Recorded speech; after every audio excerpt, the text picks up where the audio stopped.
Hello friends, welcome to our channel I can teach smart myself Nisha and I working in Kendriya विद्यालय।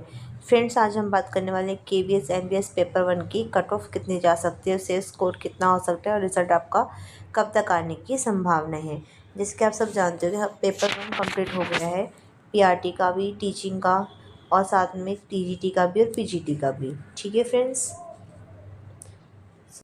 जैसे कि हमने exam देखा तो उसमें हमें क्या पता लगता है कि जो डिफ़िकल्टी लेवल जो है पीआरटी का इजी टू मॉडरेट था। मोस्टली जो क्वेश्चन है पीआरटी के एग्ज़ाम में इजी आए थे और इजी टू मॉडरेट लेवल का हम कह सकते हैं, जिसमें कि जीएस जो है ज़्यादा डिफ़िकल्ट थी बाकी सब्जेक्ट्स के मुकाबले में। ठीक है, तो ऑल ओवर पीआरटी का एग्ज़ाम अच्छा था। हम ये नहीं कह सकते कि पीआरटी का एग्ज़ाम हार्ड था। उसके अलावा टीजीटी का एग्ज़ाम था, वो भी इजी टू मॉडरेट था, वो भी डिफ़िकल्ट एग्ज़ाम नहीं आया था। बट इन दोनों के कंपैरिजन में जो पीजीटी का एग्ज़ाम था वो मॉडरेट टू डिफ़िकल्ट लेवल का आया था। ऐसा लग रहा था कि वो पीजीटी का एग्ज़ाम नहीं बल्कि यूपीएससी के एग्ज़ाम के क्वेश्चन पूछ रहे हैं। ठीक है, तो जिस तरह का एग्ज़ाम आया था पीआरटी, टीजीटी और पीजीटी का, उसी तरीके से इनकी कट ऑफ भी डिसाइड होगी और कट ऑफ भी आएगी। ठीक है फ्रेंड्स, जो पीआरटी कट ऑफ है, जहाँ तक मुझे लगता है, ठीक है, मैं अपना अनुमान बता रही हूँ, ये थोड़ा बहुत ऊपर नीचे हो सकता है कम भी जाए, हो सकता है 1-2 नंबर ऊपर भी चले जाए। पर जहाँ तक मेरा अनुमान है कि पीआरटी की कट ऑफ कितनी जा सकती है, तो पीआरटी की कट ऑफ मेरे अकॉर्डिंग जो है 65 टू 70 के बीच जो है जा सकती है।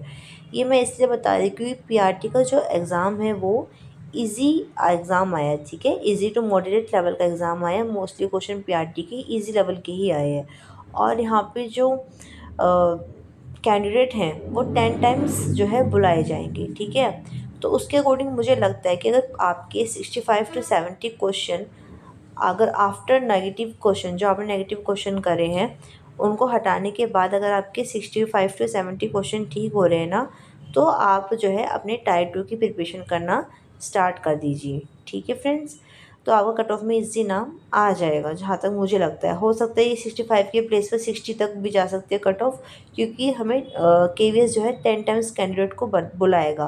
पर एग्ज़ाम के लेवल को ध्यान में रखते हुए मुझे लगता है कि 65 टू 70 तक ही जाएगी। ठीक है, उसके बाद है टीजीटी की कट ऑफ जो है 65 प्लस जाने की पूरी प्रोबेबिलिटी है और वही पीजीटी की मुझे लगता है कि 60 प्लस।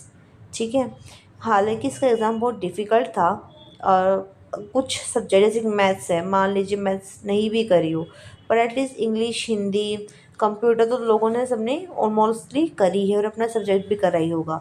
तो जहाँ तक मेरा आइडिया है कि एटलीस्ट 60 प्लस जो है पीजीटी की कट ऑफ जा सकती है।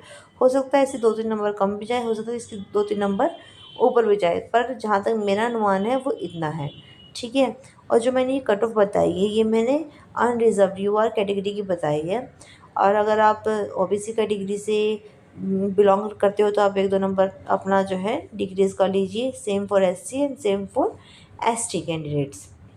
अगर आपके मार्क्स आपके नंबर ऑफ़ क्वेश्चन इतने इतने ठीक हो रहे हैं तो आप अपने टायर 2 की प्रिपरेशन करना स्टार्ट कर दीजिए without wasting our time. Because जो रिज़ल्ट है, ठीक है, रिज़ल्ट जो है कभी भी आ जाएगा, विदिन 1 मंथ या फिर 1.5 मंथ के अंदर अंदर इसका रिज़ल्ट आएगा। और मुझे जहाँ तक लगता है कि शायद टायर 2 की डेटशीट भी तुरंत ही ये लोग डिस्क्लोज़ भी कर दें, उसके बाद आपका टायर 2 का एग्ज़ाम भी हो जाएगा। ठीक है, फाइनल रिज़ल्ट आई थिंक थोड़ा लेट आएगा, फाइनल रिज़ल्ट थोड़ा टाइम लगेगा, पर जो इसका रिज़ल्ट मुझे लगता है जल्दी आने की पूरी प्रोबेबिलिटी है। तो आप अपने टायर 2 की प्रिपरेशन करना स्टार्ट कर दीजिए। और जो पीआरटी वाले हैं, ठीक है, जो पीआरटी वाले, स्पेशली पीआरटी वाले की बात कर रही हूँ, वो अपने टायर 2 के साथ साथ डीडी प्लस बी की प्रिपरेशन भी करिए, क्योंकि आपका डीडी प्लस बी का एग्ज़ाम भी आने वाला है। और डीडी प्लस बी का जो पेपर 1 है, ठीक है, वही आपका जो है यहाँ का टायर 2 है केवीएस का। समझ में आ रहा है मैं क्या कह रही हूँ? चाहे वो इंग्लिश हो, हिंदी हो, जीएस हो, मैथ्स हो, वो आपको ऑलमोस्ट यहाँ पे पढ़ना है, वहाँ पे पढ़ना है। ठीक है फ्रेंड्स, तो आज के लिए इतना ही। अगर आपको मेरी वीडियो कंटेंट अच्छा लग रहा हो then please do like, share and subscribe my channel. Thank you very much.